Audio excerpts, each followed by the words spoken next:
আপনি যাবেনই হলো green card নিয়ে। যেমন ২৭টা ওয়ে আছে, এর যে কোনো একটা ওয়ে ফলো করলে যদি আপনি অ্যাপ্রুভাল পেয়ে যান, আপনি আমেরিকায় ঢুকবেনই গ্রিন কার্ড নিয়ে।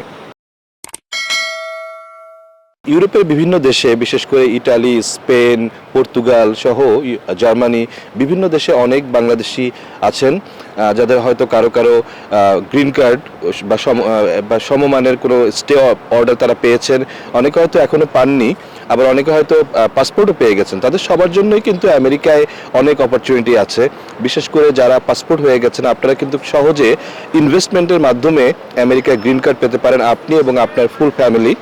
এরপরে আপনি সিদ্ধান্ত নেবেন আপনি কি ডুয়াল সিটিজেনশিপ রাখবেন কি রাখবেন না, নাকি শুধু ইউরোপিয়ান পাসপোর্ট নিয়ে আপনি আমেরিকায় বিজনেস করতে চান। কারণ আমেরিকা একটা বিশাল বিজনেসের হাব, একটা বিশাল দেশ, অনেক দেশের সঙ্গে ফ্রি ট্রেড এগ্রিমেন্ট আছে, কাজে এই বিগ মার্কেটে আপনি এন্ট্রি করতে পারছেন।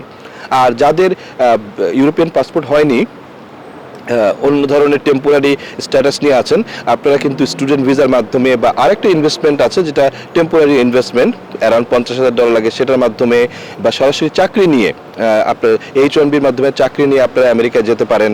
তো আমেরিকা যেহেতু একটা বড় দেশ এবং ইমিগ্রেশনের একটা বিগ ডেস্টিনেশন, এই অপরচুনিটিগুলো আপনারা নিতে পারেন।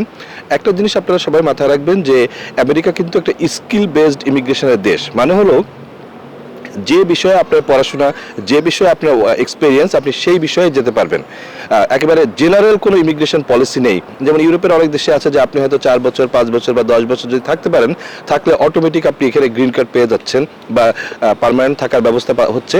আমেরিকায় কিন্তু ইমিগ্রেশনটা ওরকম না। আমেরিকায় আপনি যাবেনই হলো গ্রিন কার্ড নিয়ে।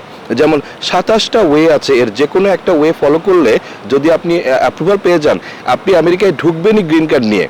এটা হলো ইমিগ্রেন্ট ক্যাটাগরির। কিছু আছে নন ইমিগ্রেন্ট ক্যাটাগরি, যেমন স্টুডেন্ট ভিসা বা H-1B জব, এগুলো নন ইমিগ্রেন্ট ক্যাটাগরি। মানে আপনি যাচ্ছেন হলো টেম্পোরারি একটা পারপাজে, পড়াশোনা করতে বা ভিজিট করতে, বা আপনি হয়তো চাকরি করতে যাচ্ছেন, চাকরি শেষ করার পরে বা পড়াশোনা শেষ করার পরে আপনি আপনার নিজের দেশে ব্যাক করবেন। এটা হলো অফিসিয়াল স্টেটমেন্ট। কিন্তু দিন শেষে যারা পড়াশোনা করতে যায়, চাকরি করতে যায় বা ভ্রমণ করতে যায়, তাদের অনেকেই সেখানে সেটেল করে। কাজে এই যে নন ইমিগ্রেন্ট অ্যারাউন্ড 45টা ওয়ে আছে, এর যে কোনো একটা দিয়েও যদি আপনি আমেরিকায় যান, গিয়ে আপনি আমেরিকায় সার্ভাইভ করতে পারবেন।